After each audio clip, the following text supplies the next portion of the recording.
Hello friends, అందరికీ నమస్కారం. నా పేరు రవీంద్రనాథ్, అడ్వకేట్, వైజాగ్ నుంచి. ఈరోజు మనం డ్రాఫ్టింగ్ క్లాస్ కంటిన్యూషన్ చెప్పుకుందాం. డ్రాఫ్టింగ్ నేను లాస్ట్ క్లాస్లో కొంచెం ఎక్స్ప్లెయిన్ చేశాను. దాంతోపాటు ఒక సివిల్ ప్రొసీజర్కి సంబంధించిన ప్లెయింట్ ఏ విధంగా ఉంటుందో నేను చెప్పడం జరిగింది లాస్ట్ క్లాస్లో. ఈరోజు డ్రాఫ్టింగ్ కంటిన్యూషన్ చేసి ఇంకా క్రిమినల్ కేసెస్లో ఏ విధంగా డ్రాఫ్టింగ్ అనేది ఉంటుంది, అసలు డ్రాఫ్టింగ్ అనేది ఏ సందర్భంలో క్రిమినల్ కేసులో యూజ్ చేస్తామనేది తెలుసుకుందాం. క్రిమినల్ కేసెస్లో వచ్చేటప్పటికి మనకి రెగ్యులర్గా యూజ్ అయ్యేది ప్రైవేట్ కంప్లైంట్లో కానీ, లేకపోతే రెగ్యులర్గా దానికన్నా ఎక్కువ వచ్చేసి బెయిల్స్లో మనకి డ్రాఫ్టింగ్ అనేది రెగ్యులర్గా మనం యూజ్ చేస్తూ ఉంటాం. సో ఒక బెయిల్ అప్లికేషన్ ఏ విధంగా డ్రాఫ్ట్ చేయాలి, ఏ విధంగా డ్రాఫ్టింగ్ అనేది అందులో ఉంటుంది, అసలు ఏ విధంగా మనం ప్రొసీడ్ చేస్తే బెయిల్స్ సంబంధించి ఏ విధంగా మనకు పాజిటివ్గా మనకి రిజల్ట్ ఉంటుందన్న విషయం ఈరోజు మనం తెలుసుకుందాం. డ్రాఫ్టింగ్ నేను ఆల్రెడీ లాస్ట్ క్లాస్లో చెప్పడం జరిగింది. డ్రాఫ్టింగ్ అంటే మన కోర్టుకి ఏదైతే మన అలిగేషన్ కానీ డిఫెన్స్ కానీ మనం కోర్టుకి ఎక్స్ప్లెయిన్ చేస్తామో దానిని మనం డ్రాఫ్టింగ్ అంటాం. అదే పేపర్ మీద పెట్టి కోర్టుకి సబ్మిట్ చేయడాన్ని డ్రాఫ్టింగ్ అంటాము. సో బెయిల్ అన్నది కూడా డ్రాఫ్టింగ్లో ఒక పార్ట్, ఒక ఎగ్జాంపుల్స్. డ్రాఫ్టింగ్లో ఉన్న రకరకాల ఎగ్జాంపుల్స్లో బెయిల్ అన్నది కూడా ఒక ఎగ్జాంపులే. సో బెయిల్ అప్లికేషన్ అన్నది మనం కోర్టుకి మూవ్ చేసినప్పుడు ఏ విధంగా డ్రాఫ్ట్ చేస్తే మంచిది, ఏ విధంగా ఉంటుంది అన్నది ఈరోజు నేను ఎగ్జాంపుల్ చెప్తాను. మనం రీసెంట్గా చూస్తే బెయిల్ అప్లికేషన్స్ ఒక లాస్ట్ 41A ఇచ్చాక బెయిల్ అప్లికేషన్స్ అయితే మాత్రం కోర్టులో మూవ్ చేయడం కొంచెం తగ్గింది. అంటే 7 years లోపు పనిష్మెంట్స్ అన్నిటికీ కూడా పోలీస్ స్టేషన్లో బెయిల్స్ సబ్మిట్ చేసేయడం వల్ల ఏంటంటే బెయిల్ అప్లికేషన్స్ కొంచెం కోర్టులో ఫైల్ చేయడం వల్ల తగ్గింది. అదే 7 years దాటి ఉన్న పనిష్మెంట్స్కి సంబంధించిన నేరాలు ఏదైతే ఉందో దానికి సంబంధించిన మాత్రమే కోర్టులో మన బెయిల్ అప్లికేషన్స్ పెట్టుకోవడం జరిగింది. సో జూనియర్స్కి మ్యాక్సిమం కొంచెం 7 years దాటిన వాటిల్లో బెయిల్ అప్లికేషన్స్కి కొంచెం అవకాశాలు తక్కువ. కానీ ఒకవేళ వచ్చినట్లయితే ఏ విధంగా వాటిని డ్రాఫ్ట్ చేసుకుని కోర్టుకి సబ్మిట్ చేయాలన్నది చూసుకుందాం. బెయిల్ అప్లికేషన్ 7 years దాటిన అన్నిటికీ కూడా జిల్లా కోర్టులో ఫైల్ చేసుకోవాల్సిన ఇది ఉంటుంది. అది సెక్షన్ 439 CRPC ప్రకారం మనం ఫైల్ చేసుకోవాల్సిన ఇది. సో 439 అప్లికేషన్ ఏ విధంగా ఫైల్ చేయాలి, ఇది క్లాస్ ఏంటంటే ఓన్లీ ఫర్ జూనియర్స్కి మాత్రమే, కొంచెం సీనియర్స్ లాంటి వాళ్ళకి కాదు, ఆల్రెడీ రెగ్యులర్ ప్రాక్టీస్ చేసే వాళ్ళకి కాదు. ఒక జూనియర్స్ రీసెంట్గా వచ్చిన జూనియర్స్కి ఏంటంటే బెయిల్ అప్లికేషన్కి సంబంధించి వాళ్ళకి ఎలాగో ఛాన్సెస్ ఉండవు, వాళ్ళకి తక్కువ. కానీ ఒక ఎగ్జాంపుల్ ఇస్తే మీకు తర్వాత ఫ్యూచర్లో యూజ్ అయ్యే రకంగా ఉంటుంది మనకి. సో 439 అప్లికేషన్ ఏ విధంగా ఫైల్ చేయాలంటే first of all cause title file చేస్తాం. కాజ్ టైటిల్ రాస్తాము, బిట్వీన్ పార్టీస్ పేర్లు రాస్తాం. అంటే అక్యూజ్డ్ పేరు పిటిషనర్ అక్యూజ్డ్ కింద వస్తుంది, అండ్ డిఫాక్టో కంప్లైనెంట్ పేరు రాదు కాబట్టి మన కంప్లైనెంట్ పేరు వచ్చేసి police station, concern police station పేరు రాస్తాము. సో సెక్షన్ 439 పిటిషన్ హెడ్డింగ్ రాసిన తర్వాత డ్రాఫ్టింగ్ అనేది ఏ విధంగా ఉంటుందంటే మన పేజీలు ఎప్పుడు కూడా నింపకూడదు. బెయిల్ అప్లికేషన్ ఫైల్ చేసినప్పుడు కోర్టుకి మనం చెప్పదలుచుకున్నది క్లియర్గా సింపుల్గా చేయవలసిన నెసెసిటీ. బెయిల్ అప్లికేషన్ ఫైల్ చేసినప్పుడు ఇప్పుడు కూడా ఒక ఇంచుమించుగా 3 partsలో ఫైల్ చేస్తాం. అంటే బాడీ వచ్చేసి 3 partsలో ఉంటుంది. ఫస్ట్ పార్ట్ వచ్చేసి అలిగేషన్ మొత్తం, కంప్లైనెంట్ అలిగేషన్ మొత్తం ఒక పాయింట్ కింద యాడ్ చేస్తాం. బాడీ వచ్చేసి మన డిఫెన్స్ ఏ విధంగా తీసుకున్నాం అనేది ఒక పార్ట్. మీకు ఇది బాడీలోనే చెప్తున్నాను. అంటే heading petition filed under section 439 of CRPC by the petitioner accused రాసిన తర్వాత పార్ట్స్. ఫస్ట్ వాళ్ళ అలిగేషన్స్, స్టేషన్ వాళ్ళు, పోలీస్ స్టేషన్ వాళ్ళు ఏ విధంగా అలిగేషన్ చెప్పారు, ఏది అలిగేషన్ అనేది ఒక పార్ట్, అంటే ఒక పాయింట్ కింద. రెండో పాయింట్ వచ్చేసి మన డిఫెన్స్. మూడో పాయింట్ వచ్చేసి మన ప్రే పోర్షన్ ఉంటుంది. ప్రే పోర్షన్లో వచ్చేటప్పటికి ఇంకా అందులో సబ్ డివిజన్స్ ఉంటాయి, చిన్న చిన్న పార్ట్స్, మళ్ళీ 2-3 points యాడ్ అవుతాయి. అవి ఏంటనేది ఈరోజు నేను మీకు క్లియర్గా చెప్తాను.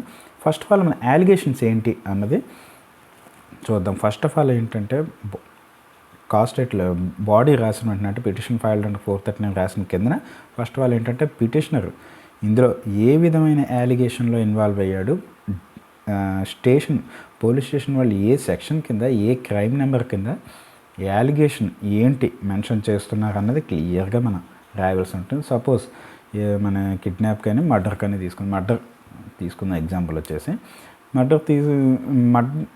మర్డర్ అలిగేషన్ కింద పిటిషనర్ని అరెస్ట్ చేసినప్పుడు the petitioner was arrested by the concern police station, so and so police station, alleging that he was shown as accused in crime number under section 302 of CrPC 302 of IPC అనేసి allegation కూడా రాయాలి. అంటే ఏంటి allegation అంటే he has committed an offence of murder by committing అనేసి allegation మొత్తం ఎవరిని murder చేశారు, ఏ టైంలో మర్డర్ చేశారు అనేది అలిగేషన్ మొత్తం, అంటే ఎఫ్ఐఆర్లో మెన్షన్ చేసిన అలిగేషన్ మొత్తం కూడా క్లియర్గా ఒక పాయింట్ కింద చూపిస్తూ కంటిన్యూషన్ ఏంటంటే he was arrested on so and so date by the police and the honourable magistrate court send him to the judicial custody అంటే సో అండ్ సో రిమాండ్ అనేసి రాసి టిల్ నెక్స్ట్ డేట్ అంటే 15 days remand ఇస్తారు కాబట్టి ఆ date కూడా mention చేసి first allegation మొత్తం ఇదే ఉంటుంది.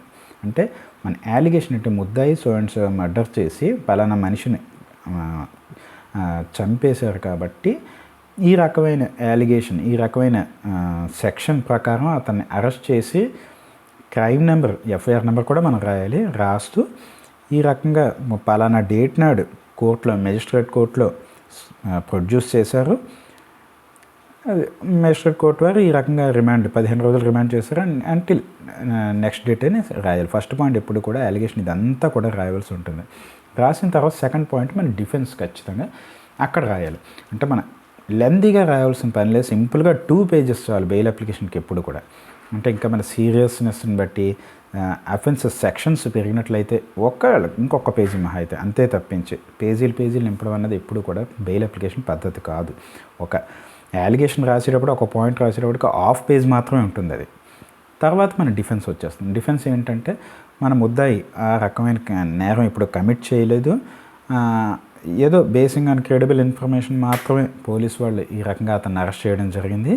అసలు ముద్దాయికి ఆ మర్డర్కి ఏ విధమైన సంబంధం లేదు, ఆ టైంలో అసలు ఎక్కడున్నాడు, లేకపోతే యాలిబీ తీసుకున్నట్లయితే పలానా చోట అతను ఉన్నాడు, అంతేకాకుండా ఇతనికి ఏవో పాత తగాదాలు ఉండడం వల్ల అతన్ని అన్నెసరీగా ఈ రకమైన క్రిమినల్ కేసులో ఇరికించారు అనేసి కూడా మన డిఫెన్స్ తీసుకుని మొత్తం అంతా ఒక సెకండ్ పాయింట్ ఆ పాయింట్ రాయవలసి ఉంటుంది. ఈ డిఫెన్స్ అంతా రాయవలసి మన ఏ డిఫెన్స్ అన్నది నేను చెప్పడానికి లేదు మీకు, ఎందుకంటే ఒక్కొక్క కేసులో ఒక్కొక్క డిఫెన్స్ మనం తీసుకుంటాం. ఆ పరిస్థితులు బట్టి మన క్లయింట్ చెప్పిన దాన్ని బట్టి కూడా మనం డిఫెన్స్ తీసుకుంటాం. కాబట్టి డిఫెన్స్ అన్నది కేవలం అడ్వకేట్ యొక్క పర్సనల్ది మాత్రమే. ఎందుకంటే క్లయింట్ చెప్పిన దాన్ని బట్టి అతను డిఫెన్స్ ఏ విధంగా రాయాలి, ఏ విధంగా మెన్షన్ చేయాలనేది లేదు. ఏ డిఫెన్స్ లేదంటే సింపుల్గా డినై చేసేస్తే సరిపోతుంది, అంతే తప్పించి మనం ఇంకా ఎక్స్ట్రా మాత్రం రాయకూడదు. యాజ్ ఇట్ ఈస్గా క్లయింట్ చెప్పిన దాన్ని బట్టి మనం కేసు గెలిచే ఏ విధంగా, ఎందుకంటే బెయిల్ అప్లికేషన్ కూడా మన తర్వాత కన్సిడర్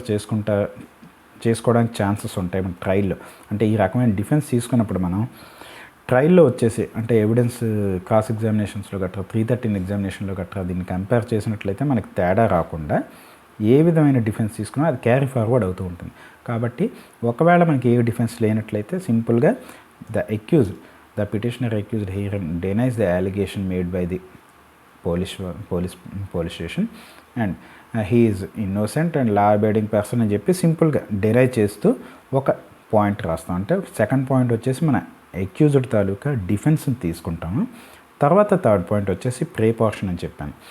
ప్రే పోర్షన్లో మనకి 2-3 సబ్ డివిజన్స్ ఉంటాయి, 2-3 పాయింట్స్ యాడ్ అవుతాయని చెప్పాను ప్రే పోర్షన్తో పాటు. ప్రే పోర్షన్ అంటే kindly enlarge the petitioner on bail అని రాస్తాము. కానీ దాంతోపాటు ఏంటంటే ఇతనికి some defence old age parents ఉన్నారని, ప్లస్ ఇంకా ఏ విధమైన డిఫెన్స్ ఇంకా కొంచెం అడిషనల్గా ఇతను ఒక్కడే ఇన్కమ్ హోల్డర్ అని చెప్తూ ఒక పాయింట్ యాడ్ చేయాల్సి ఉంటుంది. ఈ డిఫెన్స్ అన్నది ఏంటంటే ప్రతి కేసులో కూడా మనం కామన్గా ఈ పాయింట్ మనం రాసుకోవచ్చు.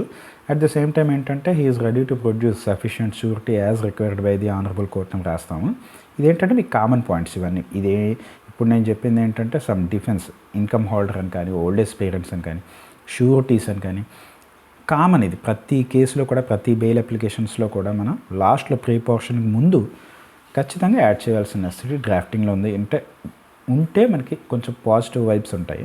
కాబట్టి ఈ రకమైన డిఫెన్స్ తీసుకుంటా. దాంతోపాటు లాస్ట్ పాయింట్ వచ్చేసి ప్రీ పోర్షన్. ఇదంతా కూడా మన ప్రీ పోర్షన్లోకి మనకి వస్తుంది, డిఫెన్స్ కింద కాదు ప్రీ పోర్షన్ కిందకి వస్తుంది.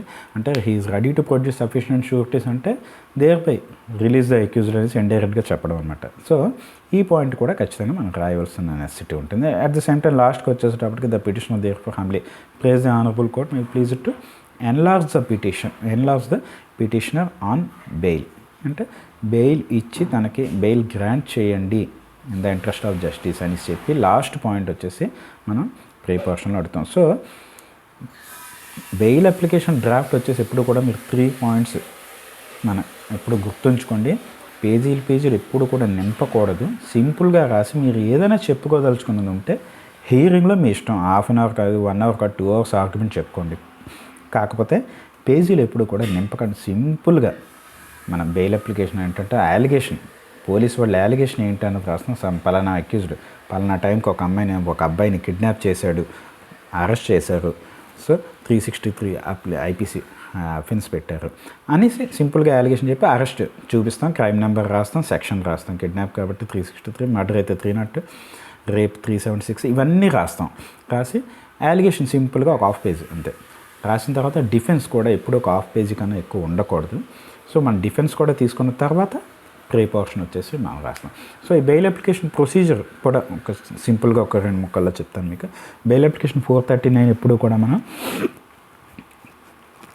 బెయిల్ అప్లికేషన్తో పాటు ఎఫ్ఐఆర్ కానీ రిమాండ్ రిపోర్ట్ కానీ ఎన్క్లోజ్ చేయవలసి ఉంటుంది, కోర్టుకి కాపీ సబ్మిట్ చేయవలసి ఉంటుంది. అట్ ది సేమ్ టైం ఏంటంటే పీపీ గారి నోటీస్ కోసం మనం ఏంటంటే పీపీ గారికి బై హ్యాండ్ ఇవ్వడానికి ఉండదు ఇందులో. కాబట్టి ఆయనకి ఏంటంటే మనం బేటా అంటే సమన్స్ పే చేస్తాం ఆయన కోసం. బేటా ఫామ్తో పాటు బెయిల్ అప్లికేషన్ మనం ఏం ఫైల్ చేస్తున్నాం, అట్ ది సేమ్ టైం కోర్టుకి సబ్మిట్ చేసే డాక్యుమెంట్ ఇంకేముందంటే ఎఫ్ఐఆర్ కానీ రిమాండ్ రిపోర్ట్ కానీ ఒక కాపీ, బెయిల్ అప్లికేషన్తో పాటు ఎఫ్ఐఆర్ రిమాండ్ రిపోర్ట్ ఒక కాపీ పిన్ చేసి దానికి బేటా ఫామ్ కనెక్ట్ చేసి మనం ఒరిజినల్గా కోర్టుకి సబ్మిట్ చేసిన బెయిల్ అప్లికేషన్ ఎఫ్ఐఆర్తో పాటు దీన్ని కూడా పిన్ చేసి మొత్తం అంతా సబ్మిట్ చేసి పిన్ చేసి కోర్టుకి 12 o'clock లోపు ఎప్పుడు కూడా ఫైల్ చేయాల్సి ఉంటుంది. ఎందుకంటే ఇది మన అట్ ద సేమ్ మన కోర్టుకి ప్రొడ్యూస్ చేసినప్పుడు ఈ అప్లికేషన్ ఫైల్ చేసుకోవడానికి బెయిలబుల్ అఫెన్సెస్ లాగా ఉండదు.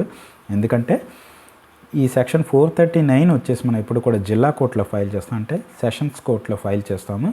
అది అరెస్ట్ మాత్రం కన్సర్న్ లోకల్ మెజిస్ట్రేట్ కోర్టులో అంటే police station jurisdiction wise police స్టేషన్లో చూపిస్తారు అరెస్ట్. కాబట్టి అక్కడ మనకి బెయిల్ అప్లికేషన్ ఫైల్ చేసుకోవడానికి ఉండదు. ఒకప్పుడు ఏంటంటే 7 years లోపు పనిష్మెంట్స్కి మనం బెయిల్ అప్లికేషన్ మెజిస్ట్రేట్ కోర్టులోనే at the time of producing the accused మనం ఫైల్ చేసుకునేవాళ్ళం ఒకప్పుడు. ఏంటంటే ఇప్పుడు అవకాశం లేదు కాబట్టి మెజిస్ట్రేట్ కోర్టులో మనం ఫైల్ చేసుకోవడానికి బెయిల్ అప్లికేషన్స్ లేవు. దానివల్ల మనకి రెగ్యులర్గా చాలామంది జూనియర్స్కి ఏంటంటే వీటి మీద గ్రిప్ ఉండదు. ఎందుకంటే ఒకప్పుడు ప్రతి కేసు 498లో అరెస్ట్ చేసేవాళ్ళు, తీసుకొచ్చి లోకల్ మేజిస్ట్రేట్ కోర్టులో ప్రొడ్యూస్ చేసేవారు, అలాంగ్ విత్ ఫ్యామిలీ మెంబర్స్ తీసుకొచ్చేవారు. ఇదివరకు ఏంటంటే ఒకప్పుడు అలాంగ్ విత్ ఫ్యామిలీ మెంబర్స్ని అరెస్ట్ చేసేవాళ్ళు అక్యూజ్ని. 498Aలో సంగతి చెప్తున్నాను. అప్పుడు ఏంటంటే మొత్తం ఎంతమంది తీసుకొస్తాం అంతమంది ఆ రోజే అరెస్ట్ చేసిన రోజే మనం బెయిల్ అప్లికేషన్ ఫైల్ చేసుకునే వాళ్ళం. అక్కడ ఏంటంటే లోకల్ కోర్టులో మెజిస్ట్రేట్ కోర్టుకి బై హ్యాండ్ మనం నోటీసు పీపీకి ఇచ్చేవాళ్ళం. ఇప్పుడు ఏంటంటే అవన్నీ కూడా 41A పెట్టేశారు కాబట్టి 498A కూడా మీరు స్టేషన్లోనే స్టేషన్ బెయిల్ ఇచ్చేస్తున్నారు కాబట్టి అవకాశం రావట్లేదు. జూనియర్స్కి ఏంటంటే దీని మీద ప్రొసీజర్ ఫాలో అవ్వడానికి అవకాశం ఉండట్లేదు. సో పెద్ద కేసెస్ ఏంటంటే 7 years దాటినన్నిటికీ కూడా సీరియస్నెస్ ఉంటుంది కాబట్టి జూనియర్స్ వరకు రావటం లేదు, అది కూడా సీనియర్స్కే వెళ్ళిపోతున్నాయి. కాబట్టి ప్రొసీజర్ అయితే ఈ రకంగా ఉంటుందని చెప్పే ఉద్దేశం ఉంటున్నది. సో 7 years దాటిన పనిష్మెంట్స్కి ఏంటంటే ఖచ్చితంగా మన జిల్లా కోర్టులో, ఎందుకంటే స్పెషల్ పవర్స్ తోటే బెయిల్ అప్లికేషన్ అడగాలి, వాటికి 437 ప్రకారం వేసుకోవచ్చు, కానీ తక్కువ అవకాశం మనకేంటంటే 7 years దాటిన పనిష్మెంట్స్ అన్నిటికీ కూడా 90 days లోపు ఛార్జ్షీట్ ఫైల్ చేయకపోతే ఏంటంటే స్టాట్యూటరీ బెయిల్ అనేసి ఒకటి ఉంటుంది. అదేంటంటే తీసుకొచ్చి మళ్ళీ కన్సర్న్ మేజిస్ట్రేట్ కోర్టులో 167(2) CRPC ప్రకారం స్టాట్యూటరీ బెయిల్ అంటే యాజ్ పర్ CRPC వాళ్ళు ఏంటంటే 7 years లోపు పనిష్మెంట్స్కి ఛార్జ్షీట్ 60 daysలో ఫైల్ చేయాలి. 7 years దాటిన అఫెన్సెస్కి ఏంటంటే 90 days లోపు ఛార్జ్షీట్ ఫైల్ చేయాల్సిన ఇది ఉంటుంది యాజ్ పర్ CRPC. అలా ఫైల్ చేయని పక్షంలో వాళ్ళు ఏంటంటే పోలీస్ స్టేషన్ వాళ్ళు ఏంటంటే కొంచెం ఇన్వెస్టిగేషన్ టైం తీసుకోవడం వల్ల ఒక్కొక్కసారి ఏంటంటే 90 days దాటిపోతుంటుంది ఛార్జ్షీట్ ఫైల్ చేయరు. ఛార్జ్షీట్ ఫైల్ చేయకపోయినప్పుడు ఒకవేళ మర్డర్ కేసే తీసుకుంది. మర్డర్ కేసులో ఏంటంటే 3 years ఇంచుమించు 2 months దాటే ఉంటుంది బెయిల్ అప్లికేషన్ యాక్సెప్ట్ చేయడానికి. ఎందుకంటే సీరియస్నెస్ ఉంది కాబట్టి కేసెస్లో అవకాశాలు తక్కువ. అంటే మనకి ఫస్ట్ బెయిల్ అప్లికేషన్కి రాదు, సెకండ్ కానీ థర్డ్ కానీ వస్తూ ఉంటుంది. ఈ టైం టేకింగ్ ఏంటంటే 2 months దాటిపోతుంది ఒక్కొక్కసారి.